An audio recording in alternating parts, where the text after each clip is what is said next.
بلوچستان کې د ټولو نه زیات غربت په ټولو نه زیات غربت په پښتنو کې دی په دې سیمه کې دی د ټولو نه زیاته کمه د تعلیم سره په دې سیمه کې ده د ټولو نه زیاته د علاج معالجې ممکن وموندل هغه په دې سیمه کې ده او د ټولو نه زیاته بیروزګاري په دې صوبه کې ده او وروڼو دا پښتانه هېواد په دې ملک کې چې د دې 45 ځوانان دې ملک او یا د ملک نه بهر د مزدورو لپاره تللي دي خپل خاندانونه خپل بچي خپلې ښځې دې دلته پاتې دي او هغوی په بهر ملکونو کې او یارو دې ملک په نورو صوبو کې تللي دي او مزدورۍ کوي دا د پښتنو نن په دې ملک کې حال دی دا دې خبرې باوجود چې الله تعالی پښتنو له ډېره غني خاوره ورکړې ده الله تعالی ورته سیندونه دریابونه چینې او رودونه ورکړي دي چې نیرونه پرې وتړي بندونه پرې وتړي نیرونه پرې وتړي او شاړې ځمکې پرې ابادېږي سمسور فصلونه کولی شي د هغې باوجود د پښتنو 2.5% ځمکه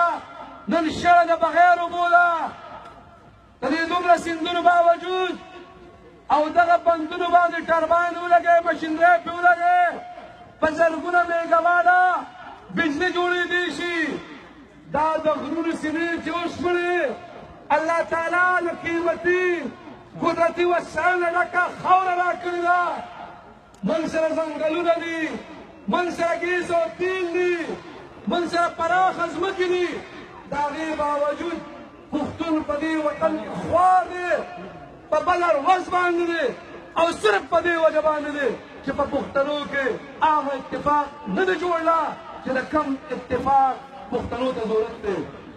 من کاسفندیار ولی خان من کامل حیدر خان وکي صاحب نن که موږ او تاسو پښتنو له حجره په حجره ګرځو درشلې ورځو پښتنو د خپل ذاتي کار لپاره نه باچا خان دا اتفاق جوړو نه ولی خان بابا نه اسفندیار خان نه د هغه ملګرو پښتنو که موږ دا خواری کوو او دا ګردو دا قربانۍ ورکوو او دا تاسو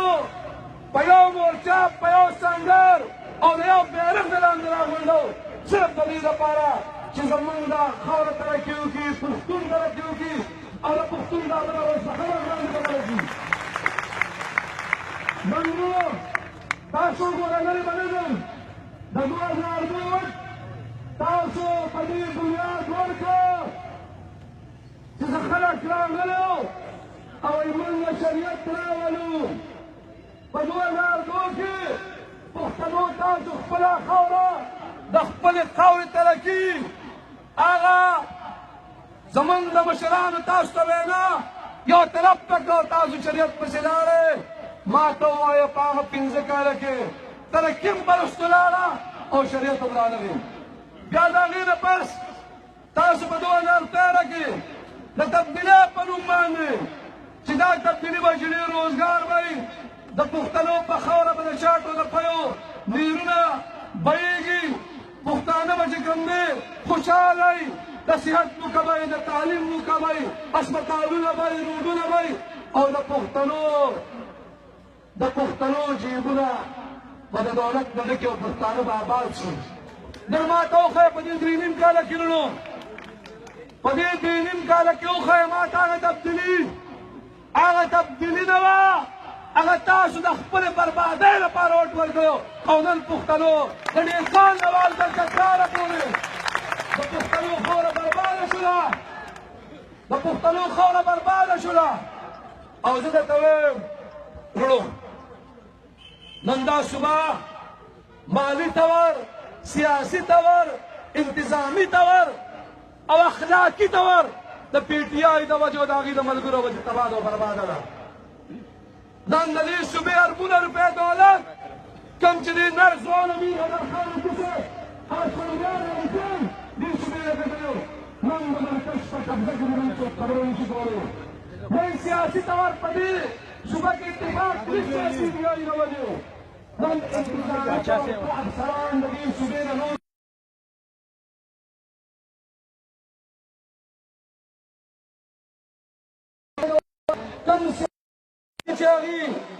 کم سیاست کې چې کوم هغې روش اختیار کړ د کنځلو د ویناو د بدو ردو سیاست او کوم ځوانان او هلکان او جنکۍ چې درلوله اسلام آباد او لاهور ته بوتلې او د دې کلچر باندې تباه کړ نن پښتنو دا ثبات راښکته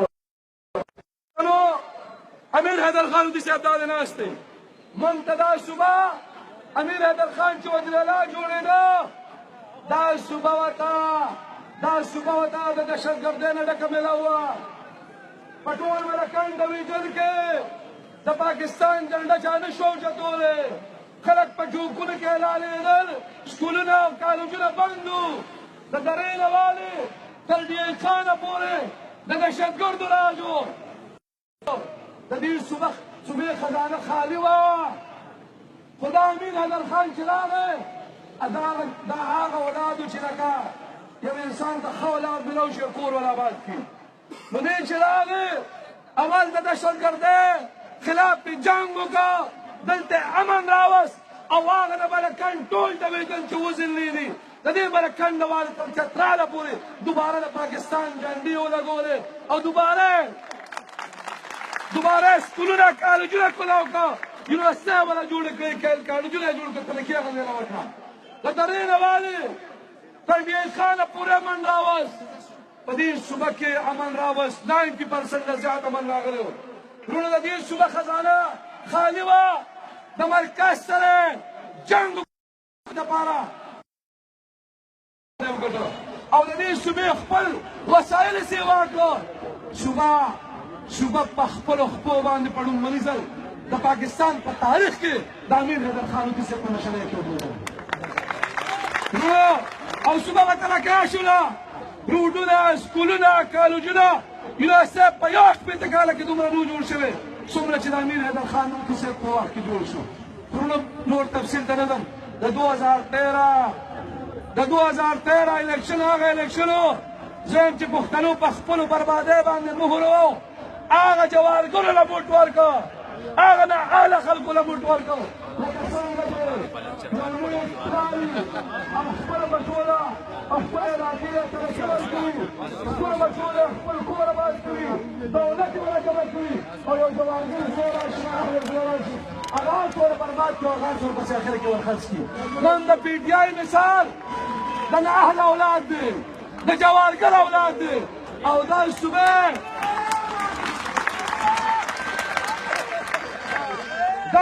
برباده کړه تبدیلۍ په نوم یې بربادي دلته راوستله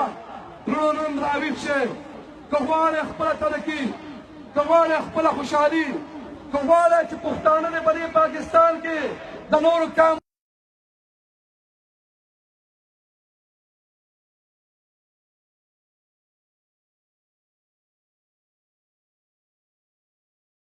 ملاو شي که غواړئ چې د پښتون بچي ته روزګار ملاو شي او که غواړئ چې موږ نن د خوشحالۍ او د امن ژوند تېر کړو د امن ژوند دې تېر کړو په دې صوبه کې امن راشي نو وروڼه راپاڅئ به په اتفاق او اتحاد باندې راپاڅئ به او د دې سرې جنډې د لاندې به د اسفندیار ولي خان او د امیر حیدرخان په مشرۍ کې ودرېږو انشاءالله ستاسو ټولو ډېره مننه کوم یو ځل بیا دغه ټولو ملګرو سهیل باچا صاحب کمال خان شاهرخ خان اسحاق خان خادم حسین زمونږ عدنان اقبال حسین دي ګوهر دي دغه احمد دي زمونږ عاطف دي د نثار دي خاندان چې کوم زمونږ ملګري د پارټۍ او د دې دی اکټیو رول ادا کړی په جلسه کې ټولو ډېره زیاته مننه کوم ټولو ډېره زیاته شکریه والسلام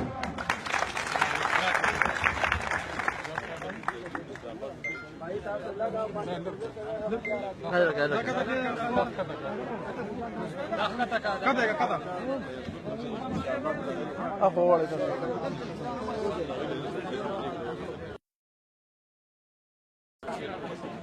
وانا وخاشا با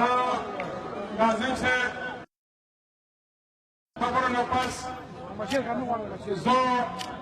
د چارګل محمد شیر خان ته خواست کوم د چارګل محمد شیر خان ته راشي او حیدر خان ورته ټوپۍ په سر کې رحیم زید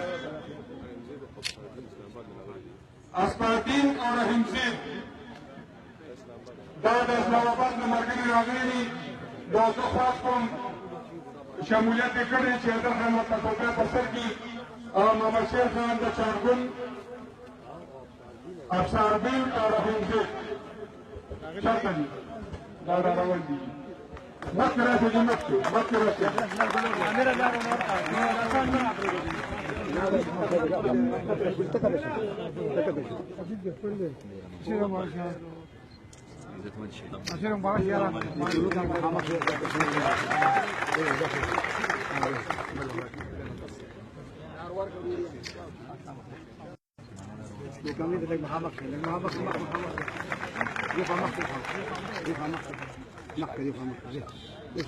بعضې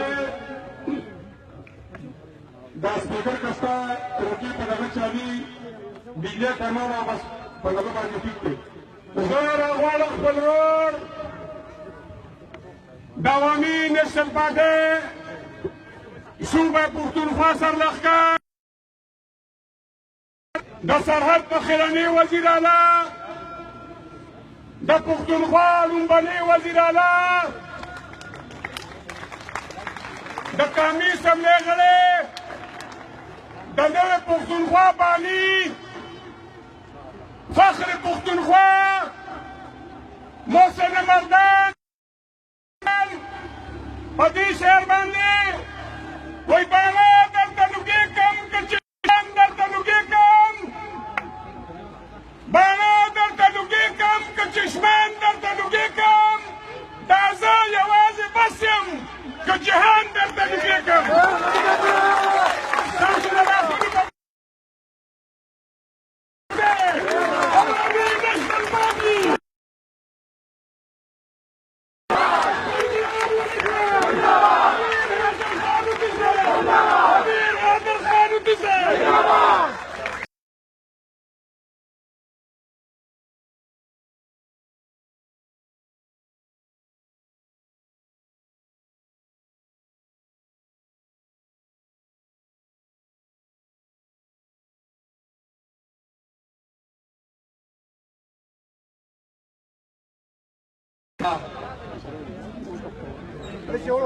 او زما ډېرو عزتمندو ډېرو قدرمندو ډېرو غیرتمندو مشرانو ورونو ملګرو دوستانو کشرانو او زما ګلالو بچو ټولو نه اول وړومبی خو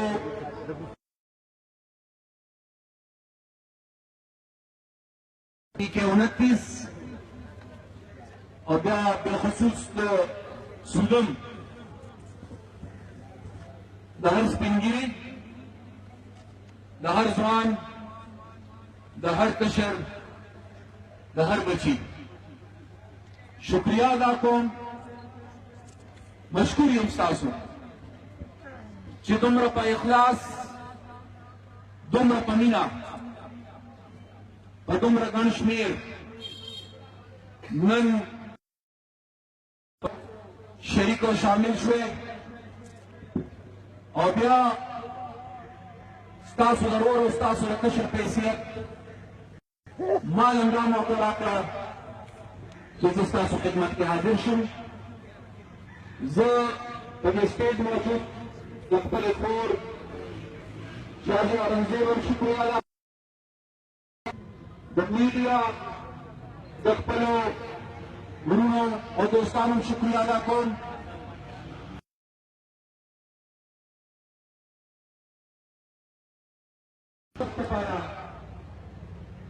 پښتونخوا پولیس شپږ ډېر بهادران او غیرتي پولیس دی. د هغوی د ځوانانو د هغوی د اهلکارو ډېر زیاته شکریه ادا کوم. موږ اخیرا په دې جلسه کې مختلف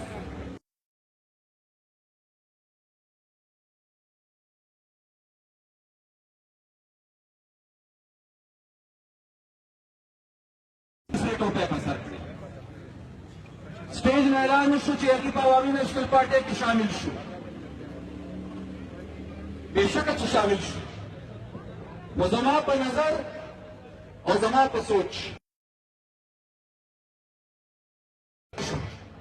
هغوی د پښتنو په هغه عظیمه ورورولۍ کې شریک او شامل شو چې بنیاد فخر افغان بابا نو لهذا زه د یو پښتون په حیثیت دغه سپینږیرو ته، دغه ځوانانو ته او دغه کشرانو ته د پښتنو په ورورولۍ کې په شرکت او په شمولیت په خیرالي یم او مبارکي وله ورکوم. او الله ته دا سوال کوم، الله ته دا سوال کوم چې کوم اعتماد تاسو په دې سرې جنډې کوئ، کوم اعتماد دې ملګرو نن په دې سرې جنډې وکړو، کومه تمه او کوم امید ستاسو زمانه د دې سرې جنډې نه دی. الله ته زه سوال کوم چې خدای پاکه ما له دومره وس، همت، توفیق، موقع راکړې چې د دې خلکو خدمت داسې وکړم چې زما سترګې دې ته اوچتې د دوی سترګې ټولې پښتونخوا ته اوچتې. او دا هم تسلي ورکول غواړم دې وروڼو له، دې ملګرو له، دې مشرانو له چې چا نن سرې ټوپۍ په سر کړې چې نن شکر الحمدلله چې کومه فیصله تاسو وکړه، نن تاسو یوازې نه، نن رو رو په پښتنو کې، په پښتونخوا کې زه یو بیداري وینم، زه یو نوی ژوند وینم، یو نوی جوش وینم، یو جذبه وینم. نن دا جذبه، دا جوش، دا احساس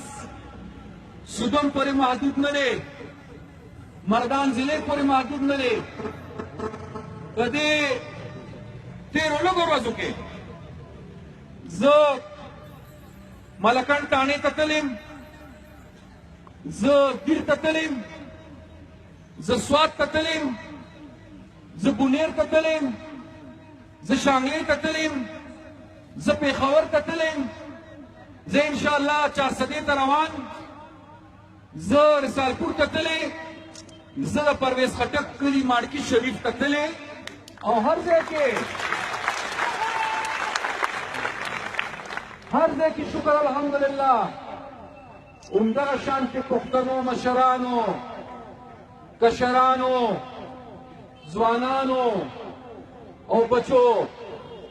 یوه فیصله په یو آواز،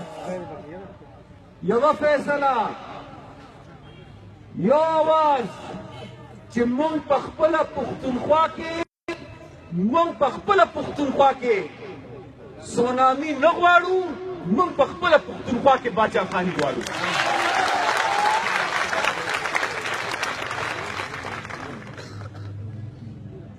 د سوابۍ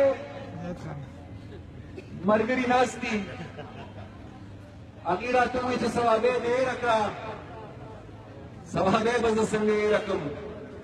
سوابۍ چېرته باچا خان بابا نه ویله کړې، نو زه به سوابۍ څنګه هېره کړمه؟ ما اسفندیار ولی خان صاحب د مرکزي صدر په حیثیت او ما د صوبې صدر په حیثیت چې موږ انتخاب دې ځل وشو په سخته ګرمۍ کې، په ډېره سخته ګرمۍ کې، په ډېرو خرابو سیاسي حالاتو کې لومړنۍ جلسه زموږ لپاره د سوابۍ غیرتي زنده‌باد.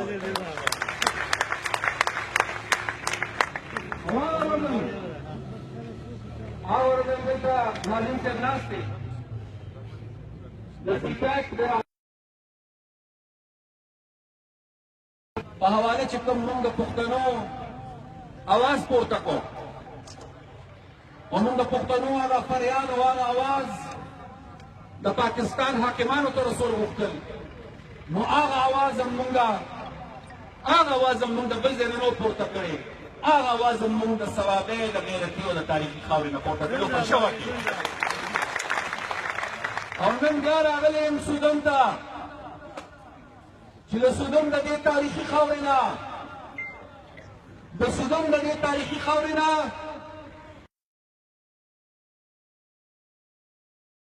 لاس پورته کړم یو ځل بیا د پښتنو د وکیل په حیثیت خپله خبره وکړم نن دلته تاسو وکتل چې د دې ځای د منتخب ممبر ډېر نږدې ملګری هغه نن سره ټوپۍ په سر کړه نو زه تاسو دا فیصله ځکه دوکه شوې ده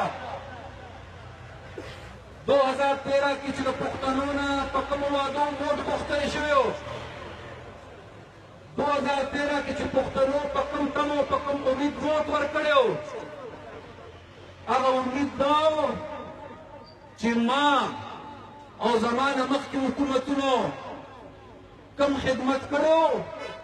نو دوی به د هغې نه سوا خدمت کوي د خلکو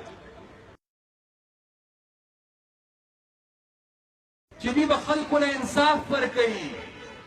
هغه تمه او امید دا و چې دوی به خلکو له روزګار ورکوي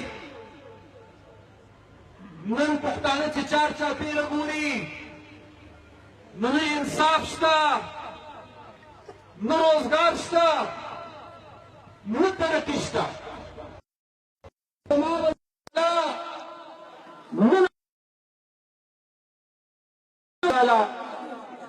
زه خپل محترم وزیر اعلی صاحب ته وایم چې وزیر اعلی صاحب کله ناکله ډېره ترخې خبره وکړې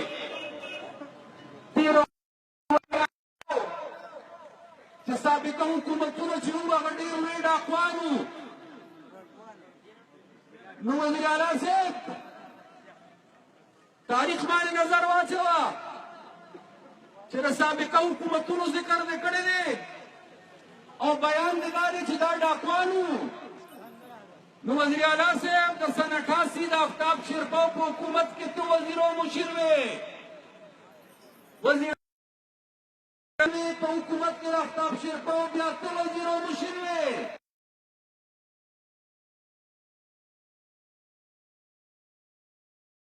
او وزیر اعلی صاحب کا یاد دی نو زه به راته در یاد کړم چې په کم 15 کاله زما په کابینه کې وزیر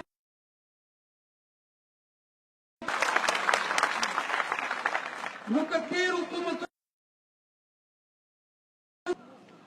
ډاکوان وو نو بیا د دې صوبې د ټولو نه تجربه کار او زوړ ډاکو ته پخپله ځکه چې ته پخپله په حکومت کې پاتې شوې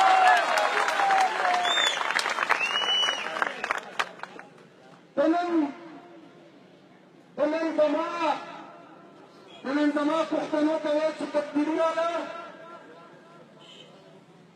کم ده ستا تبدیلي ته څه ته تبدیلي وې ته زباني جمع خرج ته تبدیلي وې ته تش دعوو ته او وعدو ته تبدیلي وې ته تش ګرنو ته تبدیلي وې ته د وزیر اعظمۍ د کرسۍ سیاست ته تبدیلي وې ته د پنجاب سیاست ته تبدیلي وې او که ته په سټیج باندې ګډاګانو ته تبدیلي وې ما نه د دې جواب زه وزیر اعلی صاحب ستا په تبدیلۍ نه یم خبر نه یې وینم که ما لیدله ما به درته ویلي وو خو د باچا خان بابا د دې پیروکارو تبدیلي درته ښولی شم وزیر اعلی صاحب چې څنګه حمایت خان وې د دې غرونو ورخوا د پاکستان جنډه کوزه شوې وه، د ظلم یو توره شپه وه، مونږ خپل سرونه په دا ولګول، خو د ملکن ډیویژن په خاوره هم دوباره د پاکستان جنډه اوچته کړه. وزیر اعلی صاحب، ته چې په تېرو حکومتونو کې وې نو هغې ته به یې د سرحد حکومت وې. د دې خلکو د برکته موږ د انګریز د نوم نه خدای خلاص کړو. نن دې صوبې ته پښتونخوا وایي، دا د باچا خان نه مرګ ورته دي. وزیر اعلی صاحب، ته هغه وخت وزیر وې زما، ستا به یاد شي چې په 2009 کې زمونږ د ترقیاتي بجټ کم و، په 2010 کې د دې صوبې په تاریخ کې په لومړني ځل باندې زمونږ ترقیاتي بجټ کې 80% اضافه وشوه.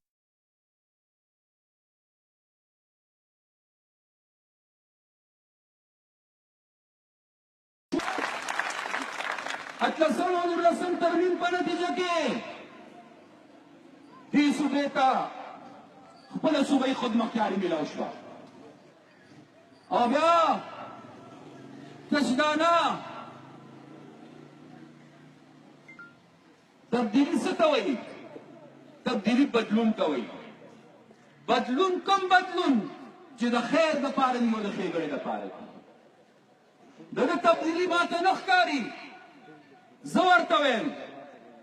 د شهبازګاډي نه مې را شروع شي، مردان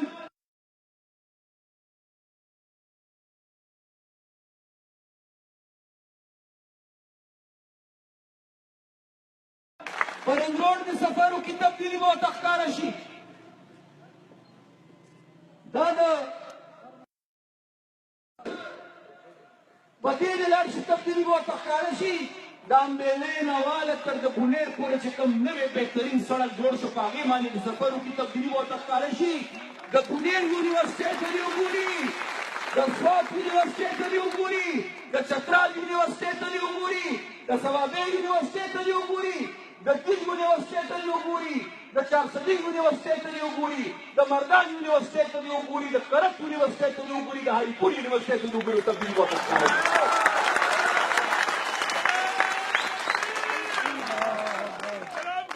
او که بیا هم ورته نه ښکاري نو راتې شي په رستم کې دې تپوس وکړي. زما هغه لوڼه، زما هغه خویندې چې هغه به مردان ته تلې د کالج دپاره، اکثر به د دې مجبورۍ په وجه تلې نه شوې. نن زما هغه لوڼه او زما هغه خویندې په خپل رستم کې خپل کالج ته ځي، دې ته تبدیلي وایي. نو نن ورو په پښتنو کې دا احساس پیدا کیږي چې دا خو هسې دوکه وه، دا خو یو دوکه وه چې موږ سره وشوه. نن زه په دعوه راغلم او تجزیه نه ویم، اخبارات یې وایي، میډیا وایي، اخبارونه به ګورئ، خبرونه به ستاسو د نظر وړاندې تېرېږي. نن زمونږ د صوبې په خزانه کې د پیسو کمې وې، اورېدلې به مې د تنخواګانو لپاره پیسې کمې دي. سم دم صحت و زمونږ د دې خزانې ښه تندرسته خزانه وه، خو چې کله د پرویز خټک صاحب راغی،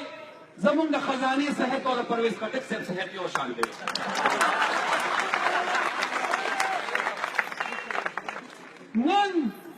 نن هغه خزانه چې زه به راتلم، ما به تاسو ته ویل چې پښتنو غواړئ ځکه چې پیسې شته، جیبونه مې ډک کړي دي. نن د تبدیلۍ والا وزیر اعلی دا نشي ویلی.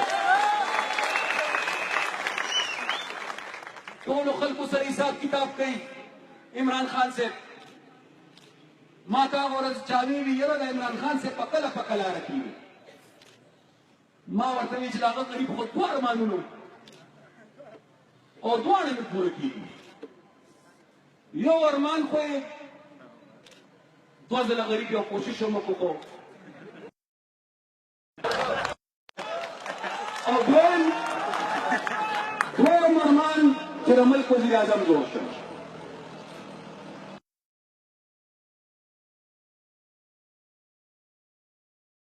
چې د خیره څلور شپېتو کاله شوي زما دریم خبر چې تاسو خبر کتلی و سالګرې وه د څلور شپېتو کالو شو د خیره نوجوان لیډر نو چې د 2018 الیکشن راځي دی به د څو کال وي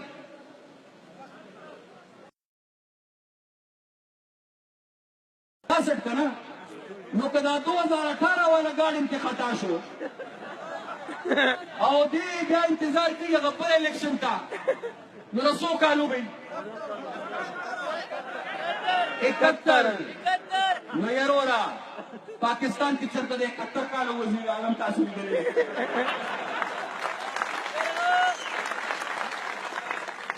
نو زه ورته خواست کوم چې عمران خان صاحب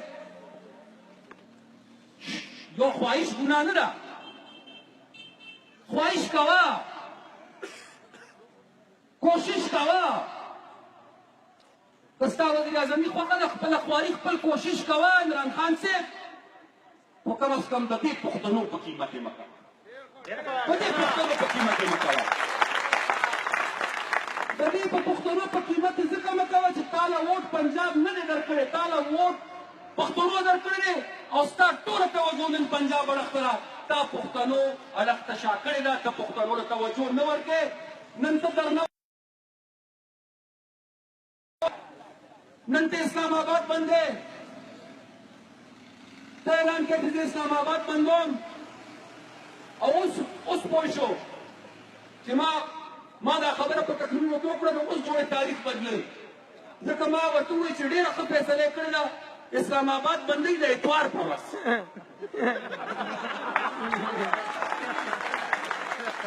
اوس جوړې تاریخ بدلوي نو چې به ډېر ضروري دي تحقیقات یې پکار دي که چا ته اطلاع یې پکار دي چې د هغه نه تپوس وشي خو سپریم کورټ هغه کیس شروع کوي لاړ شه د خلکو کار روزګار څنګه تباه کړې او بیا په داسې وخت کې چې په کشمیر کې د ظلم انتها ته رسېدلی هندوستان موږ له دمکۍ راکړي هره ورځ د جنګ نارې دي دې وخت کې خو پکار دا چې په پاکستان کې موږ اتفاق پیدا کړو جنگ د مسلو حل نه دی جنګونه قومونه تباه کوي مسلې ختموي نه بند مسلې جوړوي و عمران خان صاحب په دې خطراتو کې دا د دې قسمت طرز سیاست گنجائش نشته دې وخت کې پاکستان ته یووالي ضرورت دی زما دپاره دا خبره ضروري نه چې نواز شریف دی وزیر اعظم وي او که عمران دی وزیر اعظم وي زما دپاره دا ضروري خبره ده چې زما پاکستان دی قایم وي او زما په پاکستان کې دی امن وي نو نن د پښتنو مسلې د پښتنو مشکلات د پښتنو تکلیفات هغه هیر شو توجه پنجاب ته او توجه ولې پنجاب ته خفه کېږئ مه خو ستاسو په ووټ باندې د ملک وزیر اعظم نشي جوړېږي کني د دې ځای نه د قومي اسمبلۍ ممبر د کومې پارټۍ دی PTI او د صوبې هغه PTI نو بیا ځکه چې د پاکستان وزیر اعظم جوړېږي په اکثریت او که د ټولې پښتونخوا ممبران یو پارټي وګټي نو که هلته په پنجاب کې د هغوی سیټونه اکثریت وي نو د ملک وزیر اعظم نشي جوړېږي نو توجه پنجاب اړخ ته ده چې ګوجراواله به څنګه خوشحالوم گجرات به څنګه خوشحالوم فیصل آباد سره به څه کوم شیخپوري سره به څه کوم لاهور به څنګه خپلوم سرګودې سره به څه کوم ملتان سره به څه کوم باولپور سره به څه کوم رینیار خان سره به څه کوم ټوله توجه ده. زما او ستا د پښتنو فکر ورسره نشته. یو لګیا دي د کرسۍ د اغشتلو کوشش کوي، بل لګیا دي د خپلې کرسۍ د بچکولو کوشش، او نقصان پکې وشو زموږ د پښتنو، زموږ د پښتونخوا. نو لهذا نن د سودان په دې خاوره ولاړ، دا ډېره زرخیزه او تاریخي خاوره ده، ځکه چې په دې خاوره باندې باچا خان بابا او خدای خدمتګارو د انګریز خلاف تحریک چلولی دی په دې خاوره. نو نن په دې خاوره ولاړ، زه کم از کم دومره ورته وینا کول غواړم چې تاسو لپاره د پنجاب سیاست زیات اهم شو. تاسو په هر قیمت پنجاب خپلول غواړئ، ستاسو مسله د پنجاب نه بغیر نه حل کیږي. دواړو ته دا ویم چې بیا وره بیا به پښتنو پسې نه راځئ، بیا به د پښتنو نه ووټ نه غواړئ، بیا به پښتنو ته امیدواران نه ودروئ، بیا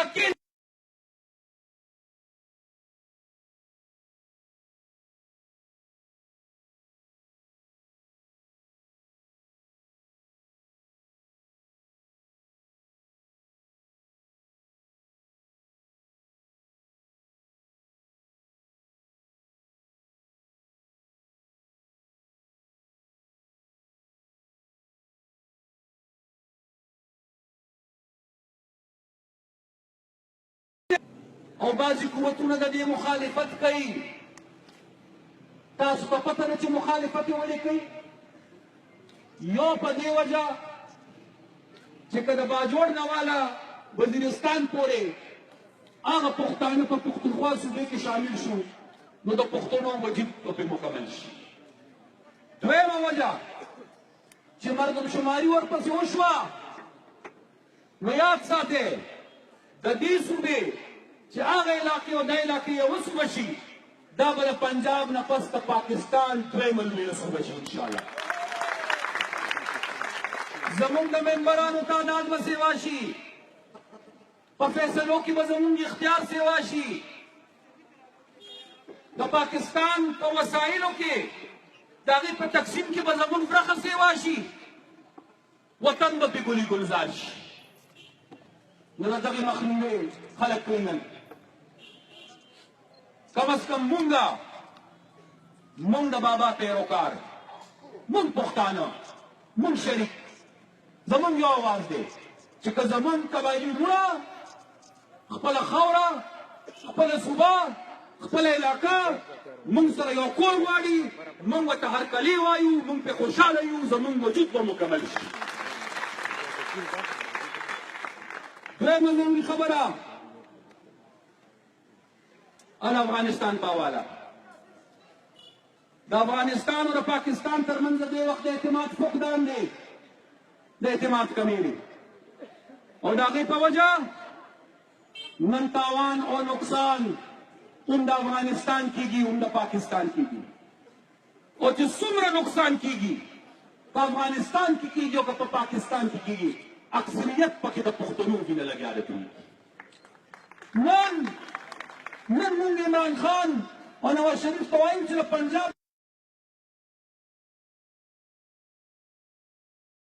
تعلقاتو ته توجه ورکړئ، چې افغانستان او پاکستان په شریکه د دوه وروڼو په شان دی خپلې مسلې حل کړي، خپل کور روغ کړي، چې هلته مومن راشي او دلته مومن راشي. ځکه چې تر څو زموږ کور نه وي روغ، نو نه هلته امن راکېږي او نه دلته امن راکېږي. نن د هغې نه ولې موږ غافله یو؟ ولې نن د پاکستان لویو پراتو ته حاکمانو ته دا نه ښکاري؟ په دې حواله هم زما او ستاسو تاریخي ذمهواري ده. موږ به کم از کم خپل کوشش جاري ساتو چې د دې دواړو وروڼو ترمنځ، د دې دواړو مسلمان ملکونو ترمنځ، د دواړو ریاستونو ترمنځ تعلقات بهترۍ اړخ ته راشي. کوشش به کوو چې تعلقات هم بهتر شي، هم په افغان خاوره باندې امن راشي، هم د پاکستان په خاوره باندې امن راشي. سی پیک راهداري نوم به ما اورېدلی سړک چې له چین نه جوړېږي. ما نه خلک تپوس کوي حیدر خان وي ته ولې د دې خلاف یې؟ MP ولې د دې خلاف کا؟ موږ د راهدارۍ خلاف نه یو. د چین او د پاکستان دوستي او تعلق چې نورم جوړ شي، نورم مضبوط شي، دا د وخت او د حالاتو تقاضا او ضرورت دی. موږ ته خوشحاله یو. د پاکستان ترقي موږ خپله ترقي ګڼو. د سی پیک منصوبه موږ د پاکستان د ترقۍ لپاره ډېره اهم او ضروري ګڼو. خو مشکل چېرته پیدا شي؟ مشکل هلته پیدا شي چې ته وایې چې پنجاب آبادوم، سندھ آبادوم، بلوچستان او پښتونخوا د انتظار. مشکل هلته پیدا شي چې چین وایي چې ما ته لنډه لار د پښتونخوا د بلوچستان پرېوځي، ما ته دا جوړه کړې، او ته ورته وایې چې نو لنډه لار پرېږده، اوږده لار جوړه کړه چې پنجاب ترقي ومومي. زما اعتراض په دې دی، زما جنګ دا دی، زه د پنجاب د ترقۍ خلاف نه یم. پنجاب کې الله ګلي ګلزار په قیمت کېږي، زه داسې ترقۍ تسلیمولو ته تیار نه یم. دا د ډېر اهم معاملات دي، دا توجه غواړي، دا بیداري غواړي.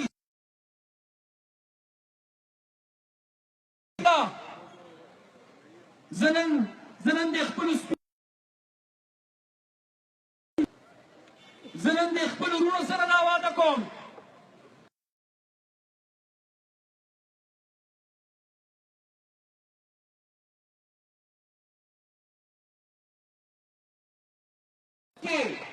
په خپلو یونین کاونسلو کې، په خپلو علاقو کې تاسو به دلته د پښتنو د یووالي دپاره په کوشش کوئ. او زما سره دا وعده ده چې که ژوند وفا وکړو او خیر و، د چترال نواله تر میرویس بري خان پورې به د پښتنو د یووالي دپاره زه کوشش کوم انشاءالله.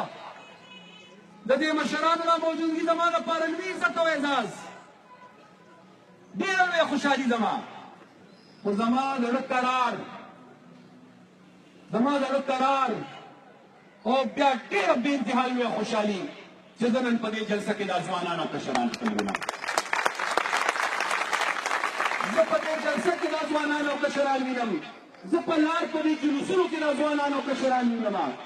زه په دې پوډونو کې په تصویرونو دا خپل کشران وینم، زه په سوشل میډیا باندې خپل کشران وینم چې د پښتنو د مقدمې لپاره لګېږي او خپل کوششونه کوي. زه داسې ځوانانو ته سلام پېښ کوم، زه داسې ځوانانو ته سلام پېښ کوم او دعا او رهنمایي د دې مشرانو نه، د دې طلبګارو. خو د دې انشاءالله ډېر وخت تېر شو، لږ پاتې دی. 2018 نه پس به یو ځلې بیا د پښتونخوا د آبادۍ او د ترقۍ د سفر آغاز کوو انشاءالله. یو ځلې به بیا د ترقۍ او د آبادۍ د پایه روانو انشاءالله. او د هغې لپاره ما ته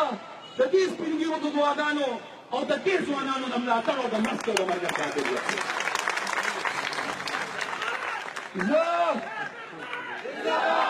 زه نور وخت ستاسو نه علم. حیدر خان زندان باد نه،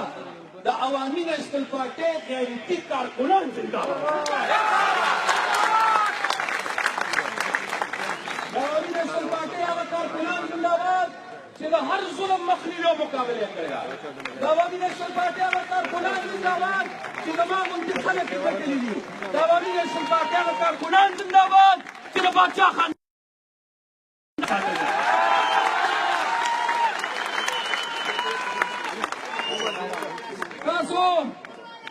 تاسو وخت نور نه علم، ځکه چې که نوره زه خبره اوږدوم د مازدیګر لمونځ به خدای مکه موږ نه قضا شي. خو دا سلسله به جاري ساتو. او نن دې اخلاص، دې جوش او دې ولولې ته چې زه ګورم، ته چې په ټوله پښتونخوا کې داسې جوش او ولوله ګورم، یو اواز یو دواني چې خدایه په ټوله پښتونخوا کې ما له داسې ملګري راکړې په سکون کې کوي. ډېره مهرباني.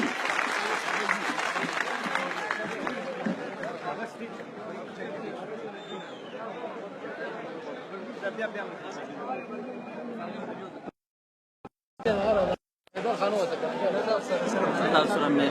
خپله وعده برابر کړه په ټوله جلسه مې درباندې وکتل او انشاءالله همیشه به